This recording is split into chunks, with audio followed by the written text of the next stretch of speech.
Hi, and welcome to the pudding. It is the sweet proof of camp. Yep. I did this. So last time we did the reversed roles and I did exactly the same thing. I was like, shit, nope.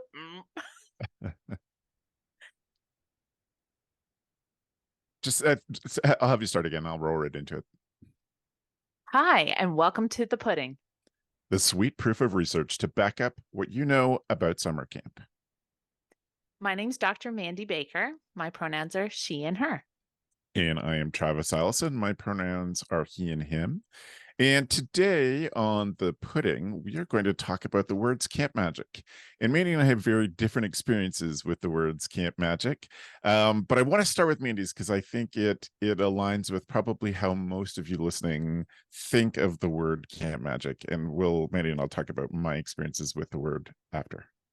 So Mandy, what do we know from the research? Sure. Well, um, when I was asking people about their camp experiences, one of the words that kind of kept coming up to the surface, if you'll bear with the metaphor, was the bubble. Camp was talked about as being a bubble. And if you Mhm. can imagine, I have this image in my head like Disney and Cinderella's washing the floor and she's singing along and all those bubbles floating up and they're kind of iridescent and they're floaty. And you can imagine with that music, there's sort of this idealization of what camp's all about. Now, the people in my research talked about bubbles and the camp bubble, particularly in lots of different ways. There were good things as well as not so great things when they talk about that bubble, but it got me thinking about magic and what is that magic that we put into camps to create an environment that feels like a bubble. Right. Right. And honestly, I mean, the bubble itself is changing because when Beth and I were directing, certainly when I was a seasonal staff member, like you wouldn't even get the news. Yeah. It's like a supplier would come in and drop some stuff off and say, "Oh, did you hear about this big thing?" And you're like, nope. We No, didn't no even. idea. Yeah, Yeah. and that's one of the great things about the bubble is the boundary lines Yeah. of it actually keeps things out as much as it keeps certain things in, the news being one of them. I remember being actually at YMCA Pinecrest. It was the summer I was working there, and it was the summer of the Great Eastern Seaboard blackouts. Yes. I was going to mention that too. Yeah, Totally. okay, and our fridges stopped working, and then you have the camp food panic because Yeah. that's a lot of food to go bad. That's a Yeah. lot of food, and we had no idea why. Of course, we assumed it was local, maybe the Muskokas, maybe a Yeah. power line went down somewhere on a highway, right? Like, these are the kinds of things you assume, but we're just totally oblivious that this fairly significant event was happening across North America. That's what the bubble is good for, a and Yeah. bad for, but good for as well. Yeah. Yeah. Yeah, totally. And I had been that exact same thing. We knew, well, we lost our phone systems because they were all powered phone systems. So we found, a power jack and plugged in an old fashioned phone, which was part of our emergency procedures. And I spent 2 hours trying to call Ontario Hydro to report the outage because we Well, were go figure. panicking too. Same thing. It's like, we got a lot of kids here. We got a lot of food. We got to do all these things. And it happened on a Friday night. So we were like, we have to be able to make this site ready for tomorrow when parents come Yeah. and all those things. And it just happened to get bored of dialing Ontario Hydro over and over again and just called a buddy of mine just because I was bored of that thing. And he's like, no, everybody, like nobody has power. I was like, okay, that changes so many The game. things. Yeah, doesn't it? It changes our strategy. I'm gonna stop calling Ontario Hydro. I don't think they're available right now. Yeah. Yeah, that's kind of the magic of camp. And those are some of the things that I explored. The other motivation to dig into this particular piece of research about camp bubbles and camp magic. I was at an Australian Camp Association conference, Yeah. and I'm up on stage on a panel as these things happen in my world. And I don't Australians have a funny sense of humor, and winding other people up is part of that sense of Yeah. humor. So, Yeah. a mate that I know said in front of the entire room, "What camp is better, Canadian camps or Australian camps?" I was like, "Seriously, you're gonna do this to me? How do I answer this? And how do I Right. answer this, honestly, but at the same time without putting myself in a position that'll never work again?" Sure. Yeah, sure.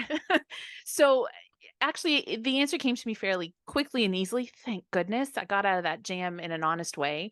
Um, I truly think that the Australian way of managing staff and the professionalism of outdoor recreation education employees is a whole new level there, and a really good one. I think there's a lot that we can learn in North America of how Australians do that professional management employment stuff.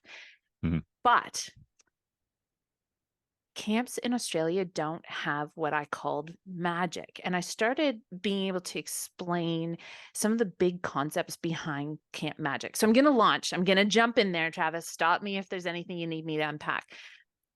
I just can we both Sure. make our note in front of everybody to come back to how the bubble has become more porous? I know that's not the purpose, but Yes, I think that that's please. something interesting for those who are starting as camp leaders professionally around now. Your bubble is much different than the bubble that Mandi and I grew up with, or Yes. that, when we worked. So um I, And that raises I've some made that note. fascinating debates, some really cool debates about, how much do we let people contact in and out of the bubble wall? And Yeah. does it pop the bubble? Does it detract from? In some instances, does it reinforce? So there's some Yep. really fascinating conversation. Okay, yeah, So you start stick it. with yes. So I'll talk to you guys about the concept of the theories behind what makes bubbles. But So when I started pulling it apart, ultimately this bubble thing was about a social environment that is reinforced by the physical environment, that gives the social community a sense of being unique, set apart from the everydayness of everything else, and also possibly isolated from everyday life. And this can be a very special, very powerful experience. So there's some old researchers way back, way back. There's Victor Turner and who's our other one? I want to say it's Durkheim, who writes about collective effervescence. Isn't that mm, great? Do you hear it? especially when we're It's talking about bubbles. love the bubbling. But Yeah. when you get like good people together and you're having a good time and the whole thing feels like it's bubbling along all by itself, Right. that's what he was writing about. Now, Victor Turner wrote a little bit more about he was talking about rites of passage and spaces of betwixt and between, which are wonderful words, betwixt and between, that suspended space between two established and respected, and in his case was identities or states of being. For Victor, he was writing about from childhood to adulthood, and he was talking about that space in between adolescence. We know it as adolescence. When he was writing, adolescence wasn't kind of a thing by itself. It was Yeah. starting to just be established as a thing and a whole world of professionals around it. And he particularly was looking at some of the rites of passages of um, youth in African countries and African tribal life. And the youth would be sent out into the wilderness, into remote nature, and they would have to work together to survive. And when they had proven that they could do that, then the community would accept them and deem them adults, and therefore with the privileges and responsibilities of adulthood in that community. So when compared, camp held up against that kind of space, a lot of things are very similar. Mhm. And here's the one really resonating piece. It's a term he called communitas. And communitas, that's spelled with an AS on the end, is this very unusual, very intense, very intimate community that becomes formed inside these suspended reality spaces. And he made the argument that there were certain characteristics. Everybody had to be focused on the same goal, that the markers of identity and status that existed outside of that moment were irrelevant and were shed, like throwing off a heavy coat. You throw off those coats and you take up the identities and the status based on your function in achieving that singular goal. Now, that's what's cool about camp. There is a Yeah. singular goal or a fairly focused goal. I mean, we all have our different objectives, but there's a fairly focused goal on having a good time, everybody being included. Like the goals of camp are quite amazing and fairly simplified. And by consequence, your identity in camp is about how do you bring that goal about? A space where people have fun and are included. And so people's identities, they get to pick up different identities. They can try them on like dress up clothes, and they can throw off some of the stuff that doesn't work for them. And it's why there's this space for You often hear about the camp story where the shy kid got to be outgoing or got to be a big leader, a big upfront, loud kind of leader. Yeah, is that your thing? That was Oh, totally my wow. experience. Yep. Yep. So one of the things that makes that so exceptional is that there was nobody standing around telling your new community who you should be. You get to narrate your own identity.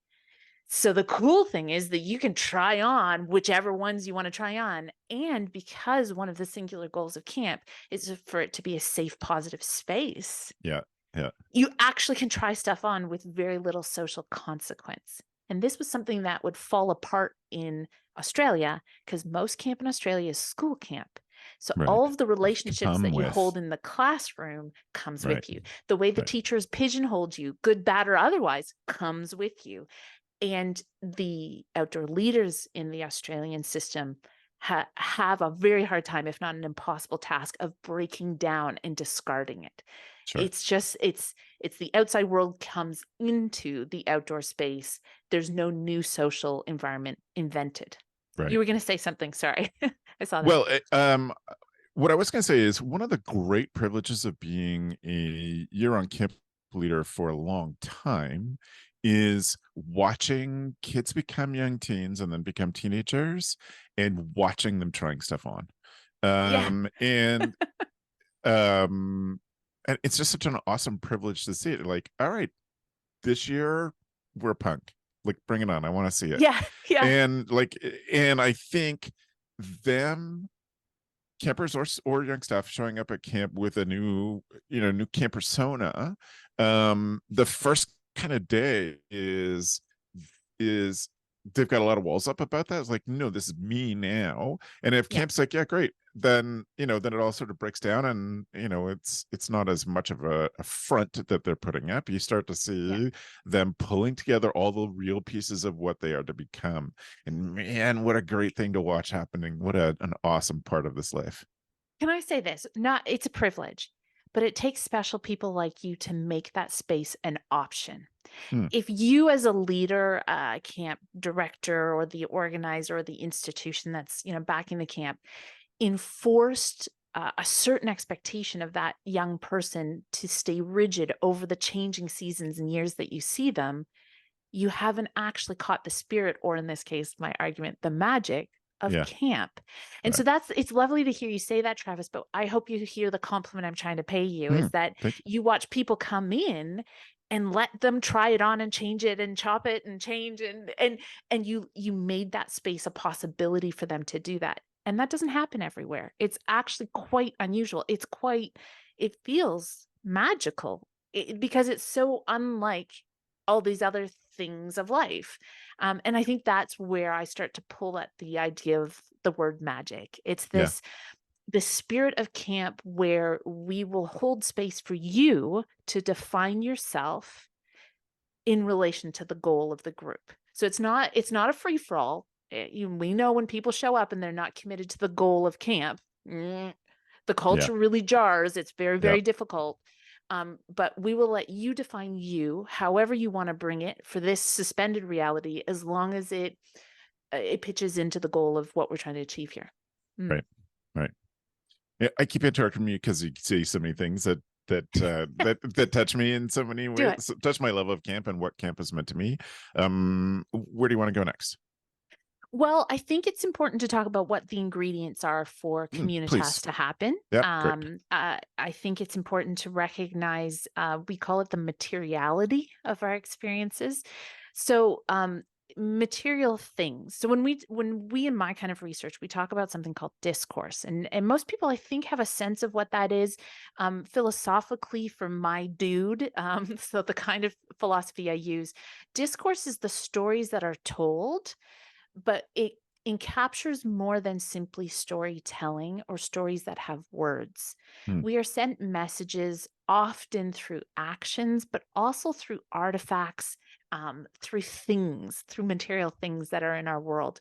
So just this last week, I was talking to my students. I'm back in the classroom at university, and we were talking about people who use the cash registers with people and people who use the blipping machines.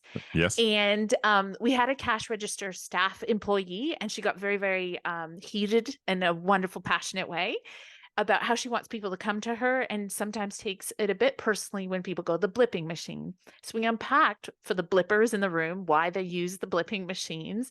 And then I started talking about the materiality of it. When there's only one human doing cash out and there's 8 empty machines, just the way the machines are set up and the fact that they're more available will cause people to choose to go to the blipping machine because they don't want to Yeah. queue up. Because time in our society right now, time is incredibly precious. So we're very concerned with efficiency. I think most of us can account for our lives in 5-minute increments. Whereas if you talk to my parents' generations, they can account for their lives in like a couple hour increments. Like Yeah. they're, Yeah. it's a different sense of time, a different reality of time. So when we talk about camps and materiality, let's recognize first that they're often away from city centers. Certainly, sleepaway camps or overnight camps are away from city centers. They tend to be a bit more rural. They tend to be within natural landscapes. They tend to give the illusion, if it's not actually true, that they're more isolated, they're harder to get to. The driveway is long Yeah. and Yeah. bumpy and not smooth. You can, in my head, I'm like, how would they ever plow this if we did winter camp? Like, how would we ever get in and out if there was winter camp here? Um, so what we're doing is we're telling people a story with the material things that they are in fact leaving their everyday lives. I mean, some of those are the most obvious when we leave our everyday relationships. So when we leave our children, leave their families, and we see that homesickness. Now, homesickness is arguably a culture shock. Yeah. That's what that is. It's I'm missing my culture, my family culture, my subgroup, my tribal culture, is the way sociologists might call it.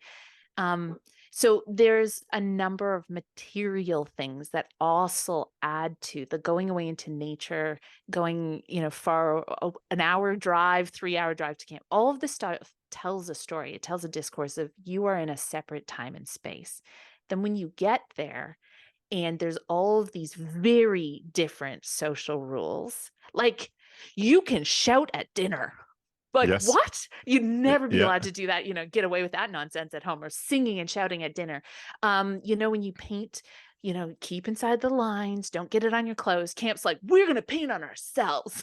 The social rules are so wildly different. Yeah. And when camps do it well, those social rules are assumed. They're rarely spoken and explained. They're just simply absorbed, and they're absorbed well.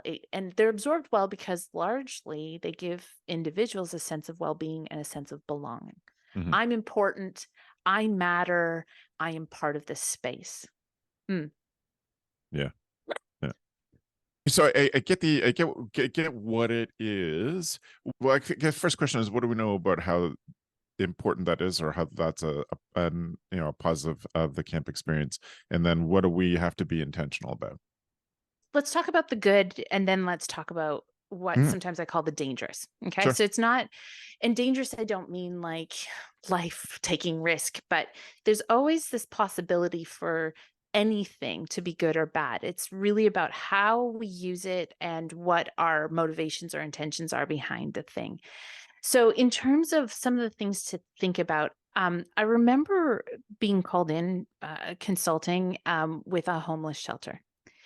And their interest was, how do we make this supported living environment a place where people feel dignified and a place where people feel a sense of community? That often, this was the Salvation Army in Brisbane in Australia. They recognize that often supported living is like, here, if I give you 4 walls, you're gonna feel good and you're gonna be able to sort out your life. And often people who are homeless or live with homelessness, it's not that simple. They can't just, 4 walls aren't going to sort out the Yeah. problems that have Yeah. led to a situation where they are regularly homeless. So the people there really wanted to look at, how do we help make this environment socially as well as physically, structurally? How do we make this environment where we can provide them realistic support and realistic objectives, and help them get out of the cycle of homelessness? And that's when I pulled on my camp liminality communitas research, and I said, okay, Some of the things we need to do is start helping individuals here have a sense of purpose, have a sense of building their own identity, making it safe for trying out different identities. Particularly, we were talking about employment identities at that point, because employment is a huge part of breaking the cycle of homelessness. Mhm. And it could, we were also getting to a point where we were talking about building community. This building didn't have community spaces. Oh, yeah. This building, no, they were just single rooms. There was Yeah. no kitchen where they No, could, you know, yeah. like I call my kitchen headquarters. Like Yeah. all of the world's problems come and get dealt with through the kitchen, partly because of necessity. We're prepping food, we're making, we're caring for each other. And because our bodies are in the same space, we're sharing our problems and sorting out what's going on. Um, and so there can be camps, I think, take for granted. There's a lot of assumed, like, oh, this is how we've always done it. And it's, well, actually, did you realize that whether you did it on purpose or not, you're adding to that sense of the kind of social environment you choose to have, the values you're basing that environment on.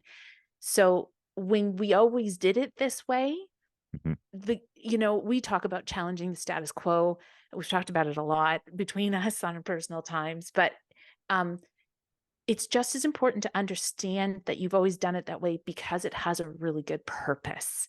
And therefore, you want to be able to maintain it. You want to be able to hold it. You need to keep it relevant to the changing societal expectations. But we've always done it this way. It also helps to know why when it's Yeah. good as much as when it's not.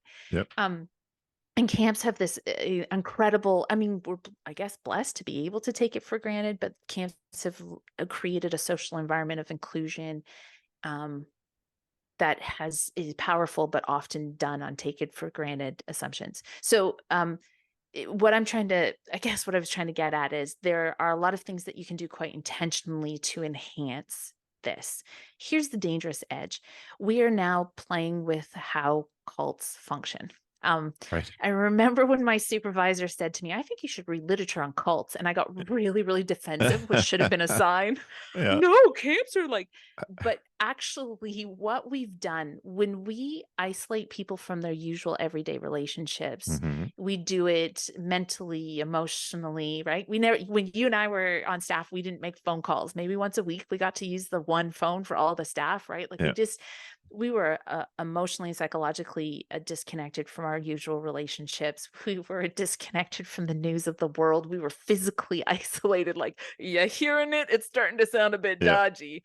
Um, so we need to be very careful because what we've done is created our own social environment in a vacuum. And Mm. whenever there's a vacuum, there's the potential for an abuse of power or abuses of power. Yep. So that's the dangerous edge of the liminality, the communitas, or the magic, the bubble, is that abuses of power can take place, and we have normalized this weird little utopian world so much that people don't recognize the abuses of power, and they may even exercise power in an inappropriate way and not recognize it in themselves. Keep in mind also, a lot of people who work in camp are young, so they don't have a lot of experience and benchmarks to bounce things off of too. So it's easy to kind of lose track. The other, I think, danger of the bubble is Yep. that it has an overarching promise that everybody will feel like they belong all the time. And so when you don't feel Yes. like you belong, it's actually more of a discrepancy. You feel it bigger. You feel more of an outside, and you don't have your usual psychological supports like relationships or whatever your recreation can be. I know my daughter will climb into a book when she needs a little reprieve from the world. And then, she doesn't have her books. Right. It's camp. Yeah. Now, I think camps are getting smarter and more savvy about this. And you Yeah. did raise the question of, like, is the bubble more porous? And the answer is absolutely. Yes, some do. Some are still very intentional about keeping those boundary lines tight. But there's these dangerous edges to being in a liminal space. Yeah. Yeah. So we've got about 10 more minutes. So I just want to think about, for you, Mandy, what are the most important things to make sure we cover Mm. in the time we have? What are the best takeaways, or the most, I asked before, like, what should we be intentional about, if that gives you a bit more direction to start? Sure. Well, I will throw this out there. Most of my research has been about camp staff Mm, and a particular author writing about Communitas says his name's Leifson, and he says being in, and Turner said this too, being in an environment like this can do for extended periods of time can do damage to the heart, mind, and soul. And mm, I was like, whoa. yeah. I was doing a PhD looking at the emotional labor and burnout of staff. So when I read that, I was like, okay, time to pay attention. There's an intensity to the relationships in a communitas, Yep. um, Yep. and it's extremely intimate. It's really intimate. Like you become friends super fast and you tell them stuff you wouldn't tell anybody else. Yep. Um, there's a lot of trust. There's a lot of vulnerability. There's a lot of vulnerability. Again, vulnerability is its own vulnerability. So Mhm. it's another possible danger, possible space where people can be hurt. Um, but this idea of having staff stay in that space for extended period times, they're not just staying in that space, they're delivering that space. And that's a weird kind of labor. Sure. That's a yeah, like it's commodified. We're paying them a rewarding them for it. But it's a weird kind of emotional labor to maintain the bubble, and yet it's doing them damage at the same time because it's so intense, because it's so demanding, because it's so draining. It's like whoa, we need to be careful. This is where, in practical terms, why it's so important to give staff a break from their employment. Hopefully during the summer, give them a week off, let them get home to their families. Why it's important to maintain good boundaries around the weekend so they can disconnect. Why it's important to let them hold on to the relationships that support them well. So whether that's they get to get on their phones for an hour or whatever each day, or however it camp organizes that.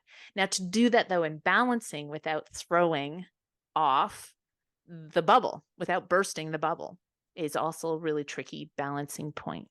So I think what I'm saying in practical terms is that bubble is phenomenal for the campers, Yep. for young people who come in. It's super special. They don't get to try on so much dress up identity anywhere else in their life and so safely. So keep doing that. Yeah. Keep your dress up closets, keep them stocked, keep them full, in terms of allowing young people to try out lots of different kinds of identity, but be very wary of one, the potential for growth of systems of abuse, not just one person abusing powers, but like whole little systems.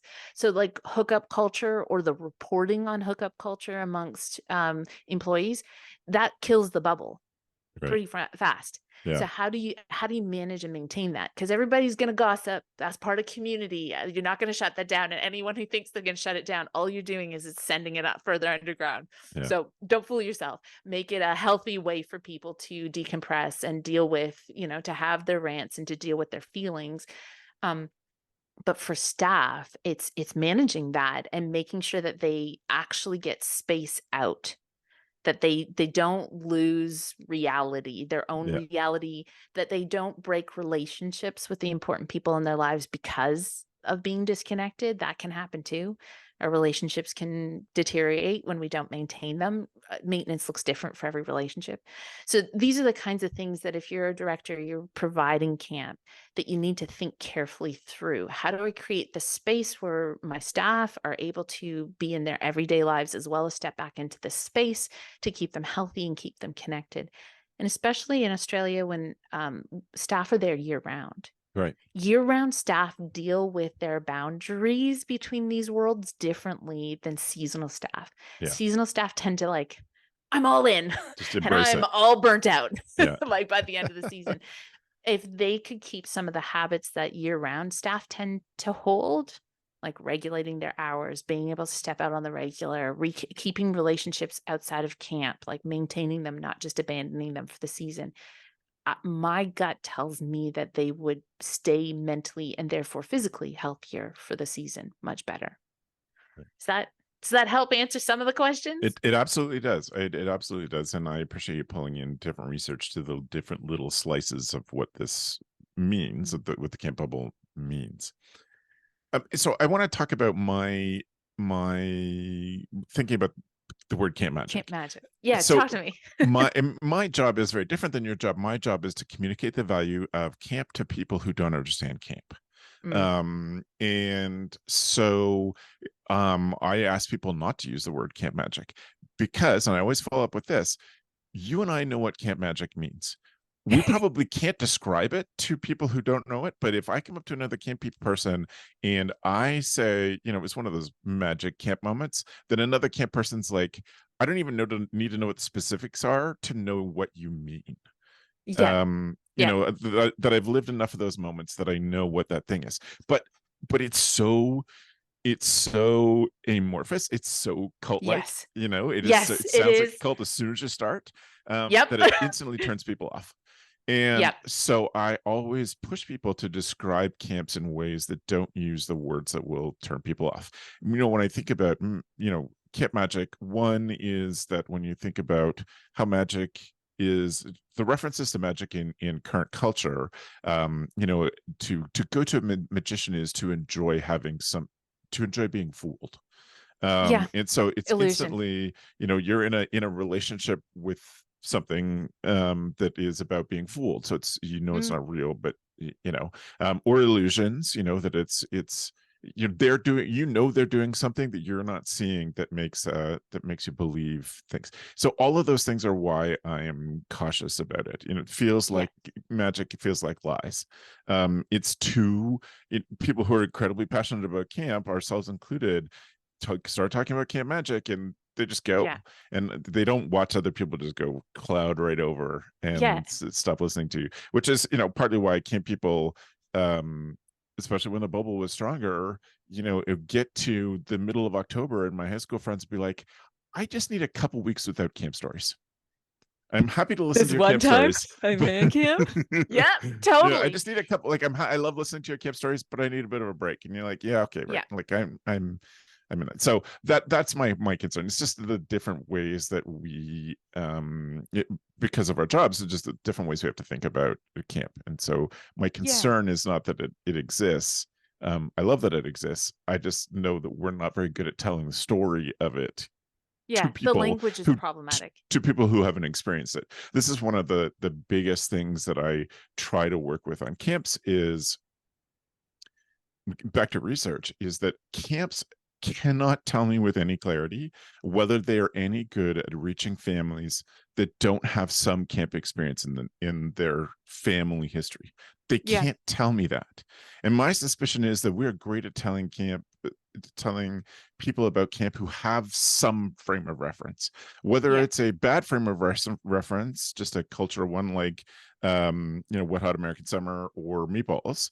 Yes. But there's a starting point there. But anybody Yes. who has nothing, no parents have been there, like, we're just not good because we tend to shortcut to camp magic. So Yeah. I don't quibble with the research in any way. It's just that you and I have a different job to do Yeah. um Well, in and the the camp language world. is, I think the language is problematic. I agree with you when you start breaking it down. Magic is um arguably even in the folklore is reserved for specific people, There you go. Yeah. and so it's kind of an exclusive thing. And magic is also sort of used, like myth, as well. I can't understand it, I can't explain it, so I'm just going to dismiss it under this heading of magic. So even if we look at different definitions of magic, and I agree with you, there's a certain con artistry to the idea of illusion and magic like that. But then even if we talk about myth, it's I can't understand it, I can't explain it. And the problem is, whenever there's phenomenon that is not understood, it can't be explained, it becomes quite anxious. So somebody who doesn't understand, can't explain, it can become quite superstitious and anxiety inducing, because, well, no, I can't wrap my head around it. So maybe what we can offer people with this idea of what is the magic of camp is, what we're saying is, we create a unique social environment in which young people have opportunity to experiment with identity in a safe and supported manner, that they get to even explore the ideas of community, somewhat idealistic notions of community. But isn't it a nice way to hopefully teach and model certain values of citizenship through this idealized community?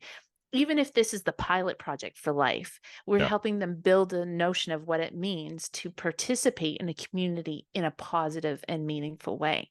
That's what the magic is, when all of the ingredients come together, like the material aspects and the social aspects and the articulated and the not articulated. They all come together to support, yes, it's ideal, but to support community and citizenry and identity that's positive and meaningful and supported and safe. That's pretty special. And I think that's what we mean when we say magic. We're Yeah. saying, darn it, dang it all, that is special. And I don't quite know how to get my words on it. Yeah. Yeah. Yeah. And I'm 100% convinced that camp people are wizards. Well, there's that too. Mandi, thank you for breaking this down. I'm so grateful to have this chance to talk to you about. Well, I'm so grateful to talk about all the things you've learned about camp, and I appreciate you being so willing to share them. Is there a place that people can reach out to you if they have follow-up questions? Absolutely. And I love the questions. I'm already getting some and they just are so thrilling. So, the best way to reach me is I have a research, or used to have a research consultancy called Lamped Research. And the email is getlamped. So, GETLAMPED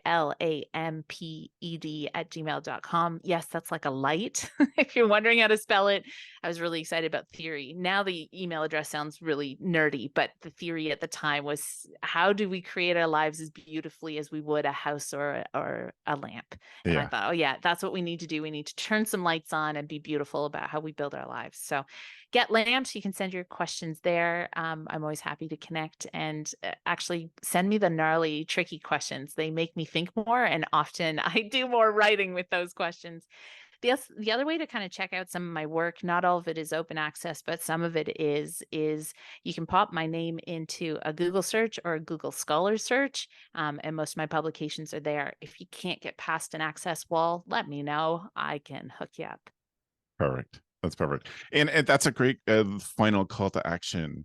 If you're listening to this or watching it on YouTube, um, then email us. My email, travis@cocamp.pro, or Mandi's email that she just gave you. And I would love for there to be some, scenario. How do you, like, just questions unanswered. It's a Ask Mandi Anything, with Yep. Travis's input on the side. There used to be in sort of the summer camp director community in Ontario, it was kind of a common practice at conferences that one particular camp director would hold discussions called prickly pickles. And Yep. there was a prickly pickle discussion with a great, very well respected camp director. And so maybe that's the thing that you and I can take on for the whole camp world, is if you've got prickly pickle questions, send them to us and we'll figure out how to get you some answers to those. Yeah, no promises that we have them on our own. Yeah, I know I'm speaking on behalf of Travis, but we know people that are like super smart and stuff, and we can ask them too. right on. That's great. In fact, here's my call to action. If you have a question, like how would you handle this kind of question, please send it as a voice recording. Say your name. You can't be from if you wish to, but we'd love to hear a voice. So we'll just edit that into the end of the show so that people can hear from other camp pros about their questions and concerns. Yeah, excellent. Perfect. Mandi, thank you so much. This was awesome. Pleasure. Always a pleasure. What we have next up on the bill is looking at the power of camp community. So it builds on the idea of communitas, but we're going to start talking about relationships of power in that space and go a little bit deeper into the risks and possible harms, as well as the incredible impact and power involved with being in relationship amongst camp folks. Excellent. Well, Camp Mavericks, if you didn't know, now you know.